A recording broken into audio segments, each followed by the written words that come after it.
Good afternoon, everybody. This is Stephen Hines with the Hines Group at Robert Paul Properties right here in Winthrop, Massachusetts. I wanted to make this video today to sort of outline a common occurrence that happens when selling and buying property. Maybe outline some of the pitfalls that could happen during the process and why this process is and can be a little more complicated than just simply selling your home.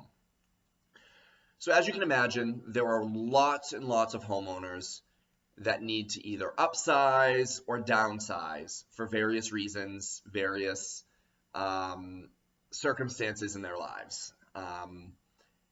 When you already own a property and you need to buy another property, chances are that you cannot buy that new property without first selling your old property or your current property. Now, there are a few different ways that this can be done. Some are more difficult than others. Some are more inconvenient than others. I want to start with the most simple way that you can do this. First and foremost, you can put your current property on the market, get it under agreement, get it sold, move into temporary rental housing, and then start your home search for your new property. It's probably the easiest way to go when it comes to transaction management on your part and my part. It's probably the most inconvenient way to go for you because it's never easy and it's never cheap to find temporary housing while you look for a new house, especially because most landlords are going to require a 12-month lease, and rents actually go up if the lease terms become shorter.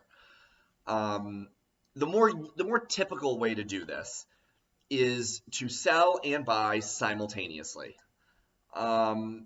This is where things can be more complicated, but with a good agent, you could definitely make this happen. It's just a lot of coordination, a lot of timeline management. So the first way that you can try to do this is to put offers in on new properties first. And in those offers, you have a contingency that says this offer is contingent on you selling your property. For a seller to look at an offer and take that contingency, that's a really big risk on their part. Put yourself in their shoes. If you got an offer on your place and that was contingent on them selling another property first, you may not want to take that offer because of the amount of risk that you'd be taking. You don't know what they're listing that house for. You don't know how long it's going to be on the market. I mean, you don't know what condition it's in. There's all sorts of risk factors. So lots of sellers for your new house are not going to simply accept that contingency. So then what do you do at that point? What do you do when sellers won't accept your offer with a home sale contingency? The best thing that you can do is to make that home sale contingency as clean as possible. And what do I mean by that? I mean, put your current home on the market first. Get it on the market, get it under agreement. Have a buyer with a contract in place. If you have that in place, your chances of getting the offer accepted on the new home are dramatically increased. I mean, if you submit an offer on a new home and you say, yes, it's contingent on me selling my place, but look, I already have a buyer, we already have all the contracts signed, we already have all the deposits, the inspection's been done, it's almost as good to go as a sure bet. Not quite, but almost. Your chances of getting an offer accepted are much higher. If the seller still won't accept the home sale contingency, chances are you're going to have to move on to a new property because there will be a seller that will take your home sale contingency as long as you have it already under agreement. And lots of sellers, for some reason, lots of my clients, lots of my sellers want to have a property already under agreement before they list their unit. And I understand the psychology behind that, but in this market, as pressurized as it is for buyers, the fact is you're most likely not going to be able to get an offer accepted anywhere until your property is either already sold or already under agreement with all of the contracts in place. Now, where the agent comes in is we're able to advise you on how those timelines work together. And if as long as we can get you to agree to list your property first and get it under agreement, then we can start actually submitting viable offers to new houses. Now, the question you might have in your head is, why would I put my house on the market if I have nowhere to live?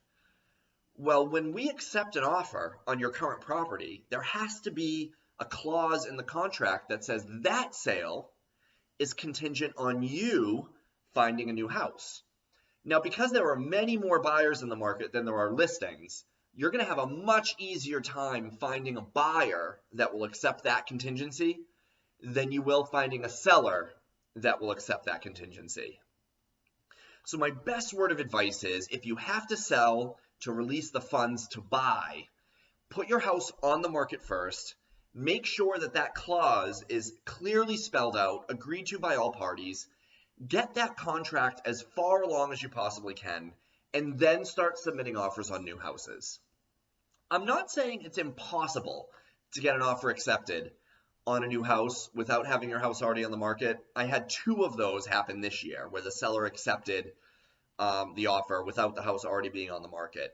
But the vast majority of sellers, especially in this market, just will not entertain that risk. So it's always best to lean on your agent for the best advice. And it all depends on your various circumstances, but if your agent is not telling you that you have to put your house on the market first, your agent is most likely not guiding you in the right direction. So end of story. It's a really complicated process, but with a good agent and good attorneys, this should be a relatively simple process as long as all parties are on board, all the timelines are spelled out correctly and agreed on by everybody. And we should be able to get your property sold, get you into a new property, closings on the same day, seamless timeline transaction. Should be no problem as long as everybody is on the same page.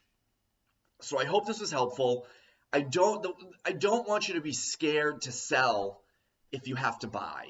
We will make sure that you're protected on your sale. The goal here is to make sure that you're not homeless for any period of time. I mean, these closing dates really should line up exactly on the same day.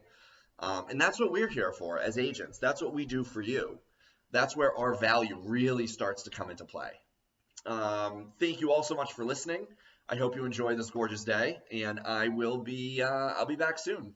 Bye.